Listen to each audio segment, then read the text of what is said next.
What up? What up? Welcome to the Keep It Going podcast. My guy Doc is a real dude sitting with real people having real conversations. Now make sure you subscribe so that you can get notifications every Tuesday. Now let's chop it up. Hello, everybody, and welcome to another episode of Keep It Going. And y'all, I am hippopotamus happy today. I got two of my favorite people on the entire planet Earth here today on the couch. I have Jessica Reedy. She's no stranger to our church. I think Jessica's a member. I know she tithes here, but we haven't seen her in quite some time. I still claim her. She's a member of Cornea Christian Church, and she is here in the chair. Jessica, good to see you. Great, and you're working what you work, Jessica. You know, yes. God gives me a little. And so I got to do the best I can. Yeah, he just expands your little. And guys, and next to her is, if you cannot know Ronnie Goines or know Cornea Christian Church if you do not know one of my very best friends, which is Rickie G, Rush of the Inspiring Body of Christ, Dallas, Texas, worldwide. Awesome. This is my boy. What's going on? That's the crowd. Yeah, he has his own sound effects. He has his own sound effects. It's great to be here. Hey, man, listen, guys, I want to get right into this, guys. Today, we are, our topic for today, check this out. We're talking about the Masquerade Church. The Masquerade Church. And we want to, so guys, the one thing, I was very intentional with who I wanted on the show today because I want some individuals who have been successful in ministry. They know church world, they know spirituality, they know pragmatic ministry. And oftentimes when you get people who have failed at something, they're oftentimes kind of bitter about it. I got two people that we love church. We know the benefit of the church. We're all saved. We know Jesus. We're not mad at nothing, but we are also honest. And I believe until we have honest conversations about what people are always talking about, we can't be better. Church can be good, but it can also be better. And so today, guys, I got these two with me today, and we want to have a very open conversation. Things that we may talk about amongst ourselves in the back, we want to have, this is a conversation. We talk about this type of stuff all the time. So we're going to have a conversation with each other, and you get to be nosy and listen in, okay? So let's get this thing started, guys. 'Cause I just ain't no, and guys, listen, put the kids away, because ain't no telling what Jessica gonna say. So just watch this after 11 o'clock at night, because ain't no telling what's about to go down in this house. All right. Okay. So let's get this started, man. So, right. The whole topic, the Masquerade Church. What comes to mind when you hear the term Masquerade Church? What comes to mind? So I was asked this question in the back, and I was only supposed to give one word. And the word that I gave was fake. Pretending, mask, multiple masks. Multiple masks. Unable to identify anybody in the room who you think should be there. You don't know if they're actually there. Oh. So you constantly looking around like, is that your eyes? That look like your eyes. Is that such and such? You can't recognize your people. You can't recognize who's who. Is that common? Do you think it's common for people to come to church and expect to be a masquerade ball? Absolutely. Okay, hold that thought. I'll be there. Okay. When I first heard about Masquerade Church, I thought about George Benson back in the day with this song called The Masquerade. It was a beautiful song, it was not a church song, but in that lyric, he started to talk about this love affair that he was in, and they were both afraid to say that they realize it's not real, but they love what they have. Whoa. And it was an old song. I think senior prom kind of thing, one of those things. And when I hear about Masquerade Church, it really, a lot of things go around in my head. I'm not comfortable with the conversation. I'm not comfortable at all with this conversation because I want to know, why are we having a conversation about a Masquerade Church? Which made to me sound like Satan is all of a sudden penetrated what God meant for good, and now we have to doubt it. We have to have this. We're having to have this conversation, and then you realize this is a conversation that's been going on since. Absolutely. We just never probably knew what to call it. And so I got so many things to hit this with, man. But that was intriguing. You said that we both know what we have isn't real, but we're just loving, we're just going with it, knowing that it's not real. And I think, man, if that's where we are, then we have made a conscious decision. Not we, but some have made a conscious decision to deny the transformative power of the Holy Spirit and God. But if I'm comfortable with no change, if I'm comfortable with how I am, I have to also be convinced that I have to be in this space. Now, here's the question though. Is it reasonable to think that you really can keep it real at church though? Because when people say that they've had church hurt, they're not talking about the deacons jumping in the parking lot. They're saying somebody put their mouth on them, someone judged them, someone saw them with their mask off, and now all of a sudden they've been ostracized. Is church really a place where you can or should you be your real self for everyone to see in church? Let me talk on that. I think if a person goes to the emergency room, you have two people in that room. You have the person who was hurt, and you have the profession behind the person who was hurt. I don't think people have the right to maybe expose themselves to anyone except that great physician who's going to read that x-ray right. I think when we come, you go to the emergency room, you have a lot of people in there hurt. I hear the word church hurt a lot. And if I were Satan, I promise you, if I were Satan, I would put people in a church, damage them, blame it on the church when I know it's him. So that would keep them from going. I would contaminate an emergency room so that when a person is sick or infected, don't go to that emergency room. Just don't. Just die and don't go and say you didn't go because the hospital was infected. I believe Satan plants people in all kinds of church environments to infect the environment so people will not get to know Jesus, will not get to know God, because we blame it on the outside surface. Does a dirty Band-Aid mean a dirty wound? Yes. So where did the wound come from? It came from probably whatever was bleeding, and it absorbed, and it went through. Now people read the Band-Aid. I see what you're saying. That's good. That's good. So That's good. People don't touch what they don't see. But when they see it and it looks wounded, they don't touch it because they don't know if it hurts. Is that fair though, Rush? Because people go to jobs every day that they talk about messy, don't like the people, don't like the boss, and they go to jobs every day. So is that, and they will go find another job, but oftentimes with church, they just be done with church. Jessica, can you identify with that? 1000%. I think, and excuse my voice. I think that the biggest issue is getting through it. I see it different now. Okay. I've had my multiple experiences of what you would call being offended while amongst believers. Wow. And it made me isolate for a time. But then I started to pay more attention to myself of why is it so difficult to be myself amongst people who also are faking. It actually gave me the charge I needed to say, push through that, be you. They're not gonna all accept you, push through. When you show up anywhere, be yourself. Now you'll be contagious because they're all the same now. Now it's Fine and Waldo. And they'll always be able to know who's real in this room. That's how I flip it. It's like, no, put your mask on. I'm coming just like me. And as I'm constantly discovering who this person is, and some of this stuff is just too loud, it's too abrupt, I'm like, that might not go with me tomorrow. You was a little loud today. I am discovering how this whole body works as I'm growing in it. But it's because I properly put things in perspective. I stopped blaming anything outside of myself when I have the ability to use it to my advantage. So with church, Pastor Rush, do you feel people, because everybody have their expectations, what they think the church, their responsibilities are. And you one of those guys, and we talk all the time about how we are real pastors because we still do actual pastoring. What are people expecting from church, and what is church giving people that come with the expectations? I think people are expecting healing. Okay. But people don't like the healing process. Oh, we live in a push button world. When I push it now, if I don't like you, I delete you and it's over. That's not the reality my goodness, the cancel culture. That's the cancel culture. And you help 100 patients, but people don't know that 1,000 died because they were sick when they came. I love it. Church is filled with infected people. That's they were sick when they came. Yeah, that's who we are. Think about it.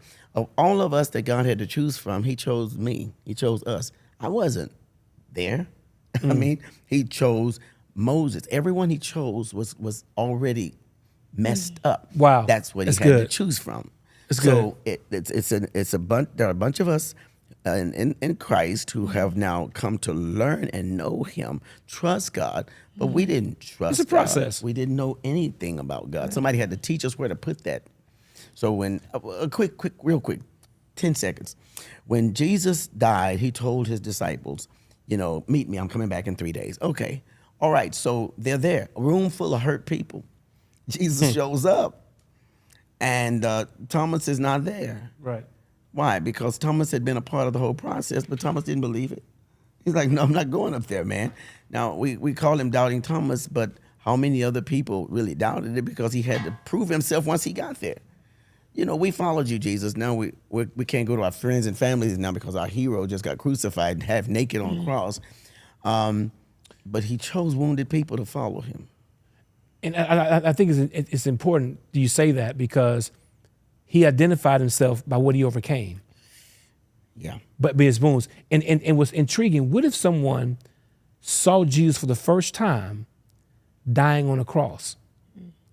Would that have been the person they want to turn their life around for and follow? Wait a minute, now there's nothing sexy about that. And I think sometimes people can see a leader in a vulnerable place and discredit God based on the season when they saw their leader. May I? Yes, ma'am. This is the problem I'm having. Uh-huh. We have Bible. Okay. We have the ability and access to learn about who God picks. Okay. And nobody, as Pastor Russia said, has been perfect. They have all been flawed in error. Literally, every great leader was messed up. They had a thing about them, a humbling tool about them that would make them constantly have to submit to God for help, constantly. And so what is the big idea? Why are you looking for your pastors to be this measure of perfection? How can you ever meet them? How can you ever get close to someone that is perfect? How can they pastor you? They don't know anything about you. They've never been through nothing. They have no tools from the journey that they've come from. Wow. Why would you not want somebody fully equipped? I've been there. I've done that. Yes. Matter of fact, still got a problem with that too. I'm here. I'm clear-eyed with this. Wow. Why wouldn't you want that? This is somebody that is a Harriet Tubman. I was a slave. I was beat. I was raped. I was molested. I've been starved. Wow. I went. I got freedom. I came back to get you. I know the journey to get there. I know your fears. That's why I got a gun, because I'm about to intimidate That's the process. Yeah. It's there like, you go. I'm. The process. I know you were going to be scared. That's why I have a gun. It's not for the white man. It's for you. Because if I don't shoot you, or You at gonna least go put tell the it. fear in you, Right. that I will kill you if you don't keep going. And Jay, and I want to expand this because pastors are such an easy target, and we're going to talk about that in just a second. But you're in ministry. You help people in the marketplace. You have some production stuff you're doing. You are a gospel artist. You're now doing some love song music. How is that also? Because how does it feel to have to love people that it hurts sometimes? So as a leader, how do you keep your balance and say, oh, I'm going to keep loving you, but people don't understand that it's tough to lead. I mean, we oftentimes are extending what we don't receive. So from your perspective, as not being a pastor, but how do you maintain, because people don't think that you fake, by, watch this night, by association. Because there are some people in your field who they are wearing a mask full time. So how do you deal with that? Oh man, I quick answer. Yes, It can ma'am. go long if you want, but quick answer. I'm contagious. I don't care who you met before me. I don't care who you associate my talents with. I don't care who else can sing. I can feel you.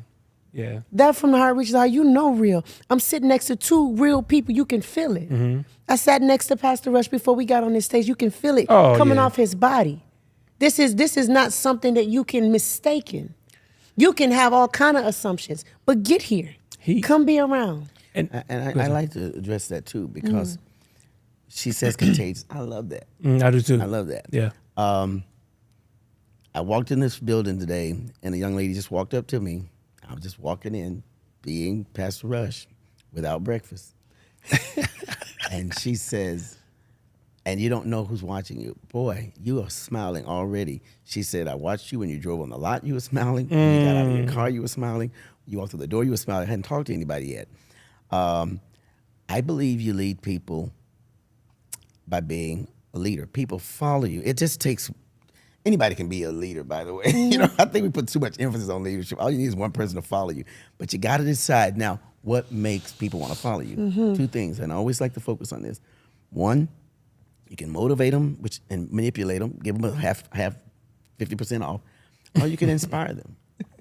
And I think that when someone comes into a church setting and see people who are inspired to do what we do, they want to know, where'd you get that inspiration? Sure. That's the why behind me asking about the Masquerade Church. Why would someone be inspired by someone with a mask? You know, who are they being inspired by? It's horrible sometimes. Now okay, you guys said this is a real show. Yes, sir. Keep it going. I'm not a woman. I don't wear a wig.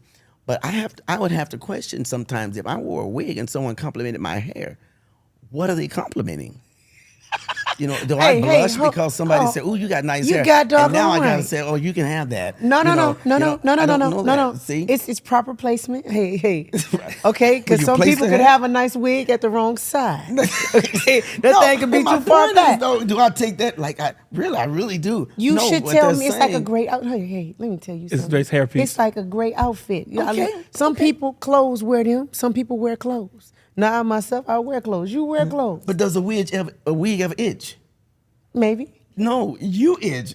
No. Oh, that's no, good. No. No. The wig don't itch. No, You itch. hey, Oh my It has goodness. no emotions, and so when you start dealing with this, Unfortunately, it has no feelings. It's We're like still dealing with this Avatar. Masquerade Once Church we thing. connect, we're one. But you can tell us in I'm this so sorry. Masquerade Church. You can The tell if wig you're in a is like Masquerade Avatar. Church I by what shall not hurts allow it. this. What hurts the church? Do we still cry over the loss? See, that's the difference between that masquerade and that real. Wow. I cry if I see people lost because I understand what it means to be isolated.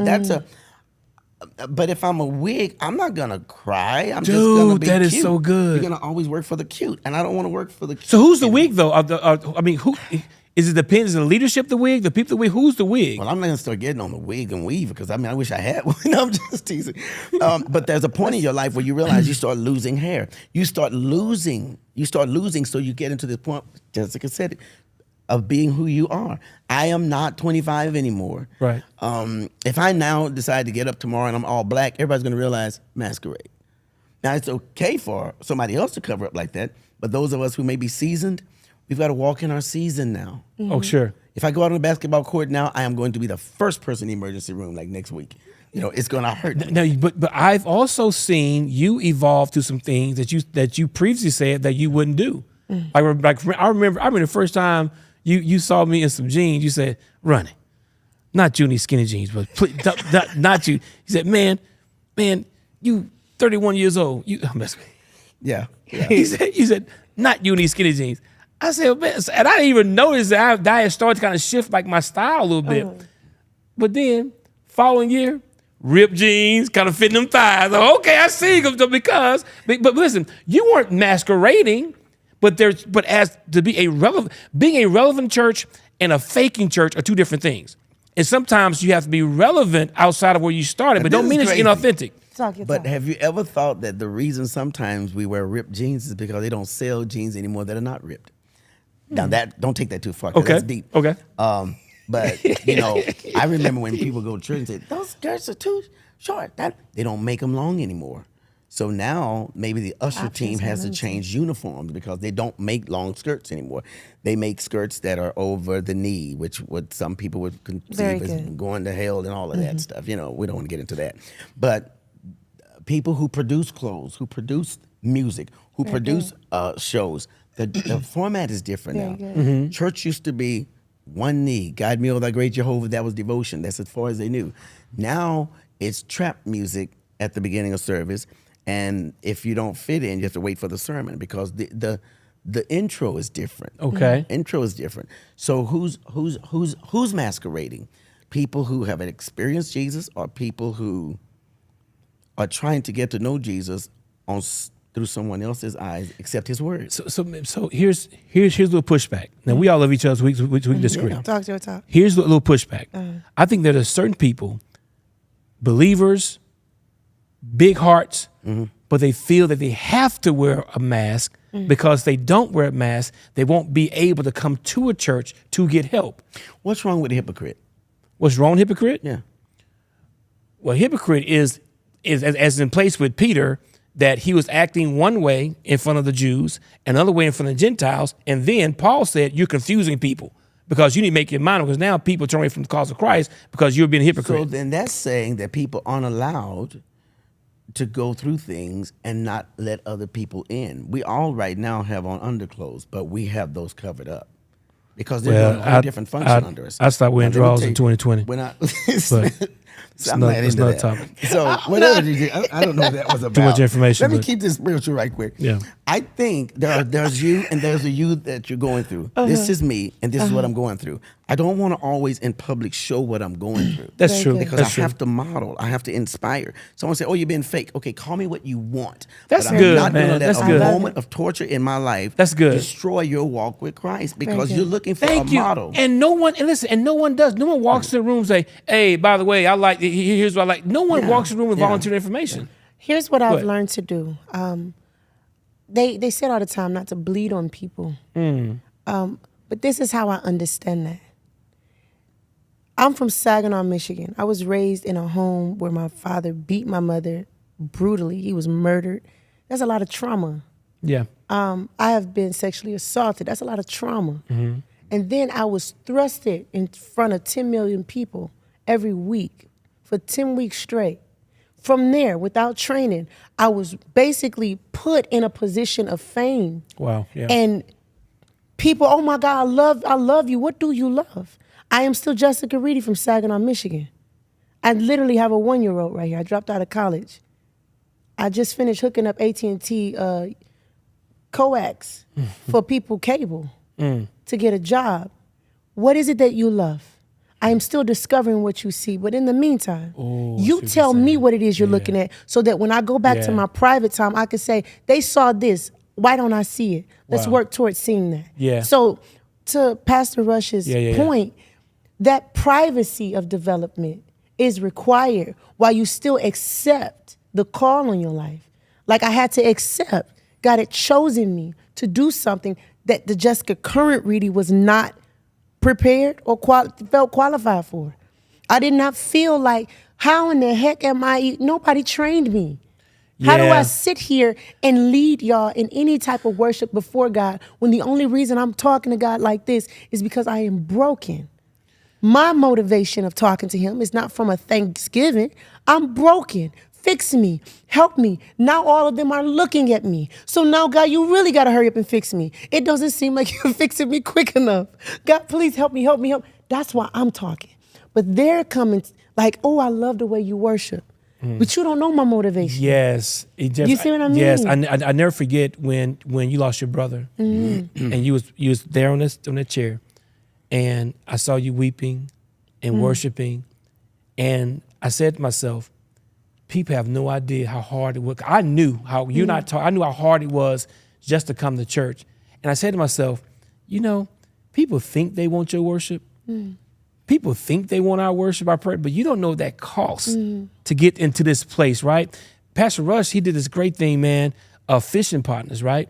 By calling pastors together, he called several pastors together, we put this thing together, and he just poured into us for a couple of days. I mean, like real bare bones. Here's what ministry feels like, what it looks like. Sometimes it can be thankless, it can be thankful. But his deal is that when you enter ministry, dealing with people, you have to have partners that you can lean on because the people that you serve, they oftentimes aren't going to serve you back. Yeah, so you got to have a partner in the boat with you. A really quick story, man, because he and I, our friendship runs real deep. He told me once he saw that Quantity Christian Church is starting to grow, he said, okay, now, Ronnie, it's going to happen. I said, what? Just when it happens, I'm here. It's going to happen. I didn't know what Negro was talking about. It's going to happen. But some things started to happen, and I called him. He said, now we can talk. Because he knew that there's a different devil at different levels, and everybody can't breathe at the same altitude. And for him, we went to this thing. It was this big event that was happening in Dallas, and all the who's who were there: gospel artists, athletes, actors, actresses, mega church pastors. It was a who's who room. I asked him, I said, man, you going to this? He said, no, man, I already go to stuff like that. I'm kind of being, I said, it's going to be a big deal. He said, Ronnie, he said, Ronnie, he said, Ronnie, do you want to go? I said, yeah, I want to go. I was invited. He said, I'll meet you there. So he met me at the deal. We go up this elevator to this top floor thing. We walk in the room, talking about all the who's who there. I'm like, oh my goodness, this is the room, right? So he just chilling because he used to say I wasn't used to it at the time. So we just chilling. And so as the night grew older, he said, okay, Ronnie, I'm about to leave. He said, because the later it gets, the room is going to start to shift. And almost on cue, I looked up. First of all, he left and didn't tell me he was gone, because if you don't keep your eyes, he'll be gone. Like, what this Negro got roll with it? But that's why he told me to drive. But here's what happened. On my way home, because I hung around a little bit after he left. On my drive home, I was so convicted, Jessica. I was so convicted because I got to see the kitchen, not just the prepared plate. And it unnerved me. And here's what I told the Lord. I conclude from this situation. The Lord showed me everything that I was not missing. Because you may think you're missing something. You're not the big name, the great. He showed me everything. Because if you do that, just understand what you saw was the masquerade ball. Now you get to see people without their mask. And it wasn't pretty. Not at all. And in the praise report for me, there was nothing in me that wanted to be a part of it. I was cool. And he said, afterwards, when I shared it with him, he said, you know what? Now you're ready. He said, here's what he said to me. But I wasn't going to let you go there by yourself because I did not know if you could handle the exposure. That was that man. He said, I was not going to let you go by yourself because I was not sure if you can handle the exposure. Once I went there and saw that you was kind of cool, then I could leave. I was not going to let my friend go at a situation like that. We would take their mask off and be exposed. That's what my friend did for me. And sometimes what happens in this world is you will learn to be insulted by certain invitations. You know, sometimes if people ask you, are you going somewhere, you're going to be, I'm insulted now because that you that asked me. Yeah, because that means now that, you know, That's if good. I am representing the kingdom, that's my calling. I don't know how to play this. I don't. I could almost start crying now because sometimes it's like we have this thing that the Lord says, I'm going to send you through something because I want you to know that I'm going to bring you out. I don't want you to keep hollering to people about what you can do and trying to, I don't need you to dress different anymore. I don't need you to sound different. I just want you to know that I am this God. And people see that red light when people get shot. I'm just going to go crazy a little bit. Set it off. Boys in the Hood, Notorious Big. When those people got shot, all their friends came together and took them to the hospital as much as they could. Except Boys in the Hood. You know, so when you get hurt, your friends bring you to the hospital. In the Bible, Jesus had the first what? The set it off wasn't new. That was scriptural. These dudes had 4 friends. They brought him through the roof. That's crazy. But they took him to help. Oh, yeah. Come on, man. You know, so, and the dude, this is crazy. Jesus didn't say, sir, your faith made you. He said, no. He told your friends. He saw their faith. This man's condition, their faith. So were they faking or did they just, had they heard about him? I think the church comes basically about what people hear. Faith comes by hearing. What are they hearing? What are they hearing? Are they coming because we're giving out chicken dinners this week or turkeys? And you guys do a lot of community service stuff, man. You guys blessed to see like nobody's business. Here's this question for you guys. Because oftentimes we think when people say masquerade church or fake church or church hurt, really they're talking about the pastor, right? How do we prepare and help pastors, church leaders? How do we prepare them to be kind of like, you know, judged? Because personally, I believe that James 3:1, that not all should want to be leaders because leaders are held to a higher standard. I have no issue with that because I believe that there's certain qualifications for a pastor. I have no issue with that. But how do we prepare pastors to pastor and prepare people to be pastored? This is Help us out. it doesn't, in my opinion, necessarily fall directly on the pastor as much as it does the minions. The minions, come on. You know, I got kids, so the minions follow the leader.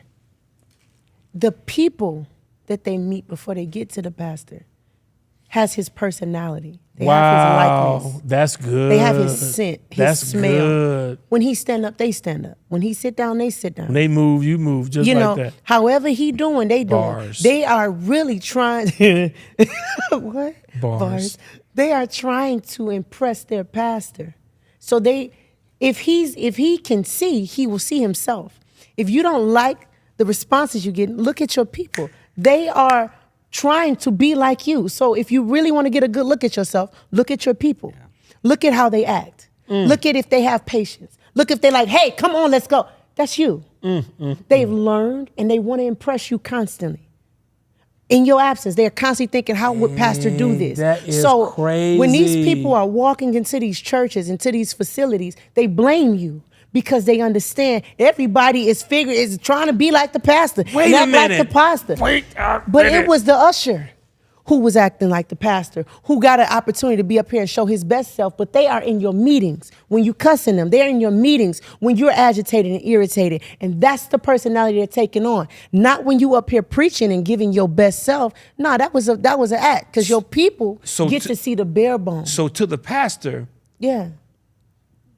I almost cussed just then, but to the pastor, you're saying you have to be behind closed doors. Now, whoever you are behind closed doors, your people, is who they're going to be outside in front of people. 1,000%. Wow. And Rush, I can amen that, because your people remind me of you.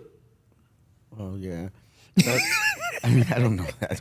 You just, I think if someone's coming to ministry, I would tell them, get ready to stay in or get out, because you have to remember who we're inspired by. Got to get back to the basics, the fundamentals. Come on. We're following Jesus, who ultimately didn't get an Academy Award. He did not get the Preacher of the Year award. He did not get invited to the 5-star thing. He got crucified. We love this stuff until we're crucified. Now, the key is, once we're crucified, we're dead. The horrible thing is, when you live through crucifixion, that's the part I don't like. But we get a second chance. Some of us are in a resurrected life. I am 63 years old now. I'm in the second part of what happened, because everybody loves your ministry. The Lord laid on my heart some years ago, Rickie, no one's going to bother you on this level. They're just not. They're just not. That. Right. They're gonna. Satan's going to wait, and I was very specific in my spirit. Satan's going to wait till you're at a real big level. Then he's going to hit you, because then what he says and does will affect more people. You're not affecting anybody right now. Sure. You're not affecting anybody right now. He'll wait till you get on a whole different level. Wow. Millions of people, then hit you, then you take out. And at that point, though, wouldn't I, as a leader, I'm more tempted then to put on a mask than ever. Because now, I think that's why so many leaders are living these double, triple lives, because I would say the responsibility in reading our word and eating that thing like a salad, staying on a healthy diet, is what makes the difference. It takes down that mind and that thought and that imagination that I have to do anything other than what it tells me to consistently do. It's like I have the urge and the feeling to be like, you know what? This what y'all want? Okay, cool. That's what you're going to get. But then God says, stand firm. Don't be afraid of their faces. Stand firm. And as easy as it is to read the word, it's extremely difficult to read the word when you want to be consumed with your emotions and your flesh to make the decision to cope. And just one more thing. I know I'm deferring a lot to Rush, but I just got to tell you something. Freedom for me was when I became totally okay with being me. Let me tell this joke I said one time. He said, you're not going to say that. You're not going to say that. Ronnie, let me ask you a question. Let me ask you a question. Ronnie, what do people know you for? What do people know Ronnie for? I said, a cornelia, I'm tall, strikingly handsome. He said, no. What's the thing that separates you from everybody else? I said, I said, man, just tell me, I don't know. so let me tell you what he said. Jessica, let me tell you what he said. And he messed me up. And he said it with he said, that mole on your nose. I said,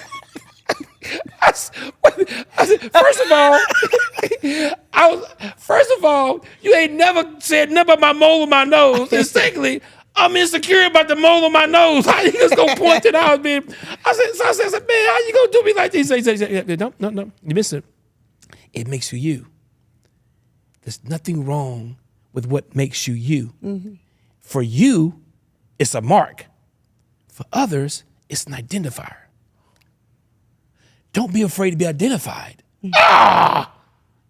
And so it sounds like a small thing, but he gave me in that conversation a liberating moment of the things that I may feel like is a mark against me. Mm-hmm. People don't see that. You remember that conversation, sir? Absolutely. I was hoping you wouldn't say it. And it really blessed me because I mean, private moments at night. And I really think that, and I'm not saying that we need to live sin out loud, nothing like that. But I think we're way too insecure with being human. And we shouldn't be insecure about being human because the moment we're insecure about being human, we become liars and people participate in the masquerade ball. But see, wait, now the mole, first of all, when you're friends, you have to say things because mine is short. People don't just walk. Nobody's ever walked up and say, you're short. They don't ever say that. They just kind of look down when they talk to me, So I just did it. Hi, how you doing? Here's the deal. Walking to the airport, I'm with the same guy. He's walking through the airport. We're going to the same place, and I didn't know it. 30 minutes later, 45 minutes later, now this guy is the pilot. Oh, wow. And the walkways there, the airport, and he had baggage like me. I kind of saw his uniform, a shirt, and I just thought, okay. But then I didn't realize it. Got on, looked at the plane, always looking. Now that same guy is the pilot. Now that same guy who ate a hamburger, the same guy who had a restroom, all the other issues that all of us were dealing with, he even had to beep, beep to get in and show his credentials and wait and get frustrated just like the rest of it. But now he's in a different position. That one guy is in charge of 375 people. Man, that's so good. And he was always the pilot. That's so good. But he had to get in position before I respected that. And I think sometimes we have to realize it's the position. The thing when we talk about being pastors and leaders, some of it just comes with the position, man. It's not the person. You go to something this year, you get a limousine to come pick you up. They give you a first class ticket because you're the keynote speaker. Next year, you got to get your own thing, your own limousine. You may not get a room, and you got to sit on row 12. It's not because you've changed. It's the position.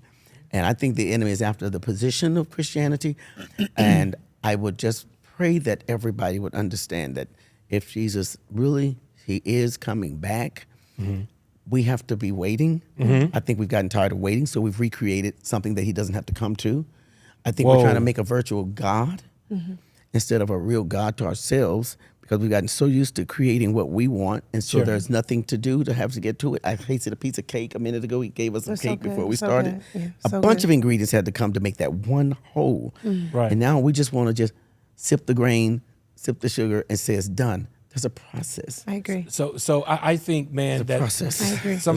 Jessica, I want closing words for you. Just that we're like 7 minutes over. But something that you said earlier when you said that you're contagious. Here's what I think what I'm gleaning from that is that with the Masquerade Church, come as yourself because you have the best costume there. Come as yourself, and it wouldn't be, and because if you wear a costume, it's not just the mask. You gotta have the mannerisms and all that good stuff. But if you come yourself, I think it changes the flavor of the whole room because people will say, "Yo, where'd you get the outfit from?" They'll discover, no, this really is me. And so, in combating, first of all, everywhere we're in a masquerade world. We're in a world of filters. We gotta have salt. some people got in the room you can't run from because it's everywhere. And so I think that when it comes to the term masquerade church, church too fake, I don't go to church, go church too fake. I think that's the excuse. Because sometimes people don't want to come to church because they don't want no accountability. They want a savior and not a Lord. And so a whole lot of things come into why people bastardize the church. Now, Jessica, with being around as much as you've been around, I got two questions before we close. One, how did you personally, and as truncated as you can say it, how did you go about choosing a church to be fed despite everything that you saw that wasn't a good ingredient? How did you come to a church that, you know what, that's my pastor. I want to sit there and be fed. How did you arrive to that? I love the truth. The truth of the word. I love the truth of a human being.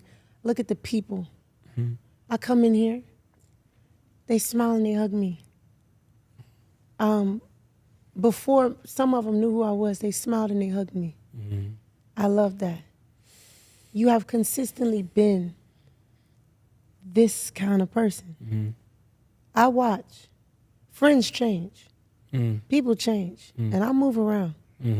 So I'm not afraid to let people go. Like, hey, you smell a little different, brother, and you're contagious. So I'm not going to catch it, you know. But you have consistently been. So it becomes, on my part, am I prepared and healthy enough to sit in this environment? Oh, my goodness. Am I healthy enough to be around this kind of love and this type of joy and this type of truth? Some people aren't healthy enough for salad. Salad, they literally, I know people really hate vegetables. They hate it. They hate fruit. Yeah. They eat chicken all day. And it's like, is my mind ready? Am I ready? This is my last point. I know you had another question. Sure. The point is, it comes down to self. You say you want God, but then you're looking to man to be God. You say you want family, but then you look around and you see those with scars that wear their scars, and then you judge. You say you want to be accepted, but you have no grace to accept anyone. You have not made yourself friendly for friends. And so it's like, you put out this clarion call of problems and issues with the church and with people. Wow. But you have not taken accountability and went into the room of mirrors yourself to see you. And where do you fit in this? You also are contributing to the room. Where are you fitting? When you come in, what did you just bring? Darkness? Did you bring gossip? What did you bring here? Why are you leaving yourself out of being a contributor? That's my problem. It's like, you're not empty. You have something. What are you bringing? It's easy to do this, though. Yeah. If we can all just think to ourselves, I'm getting ready to bring something somewhere, to Dollar Tree, to Walmart, to Target. I'm going to bring and contribute to this room.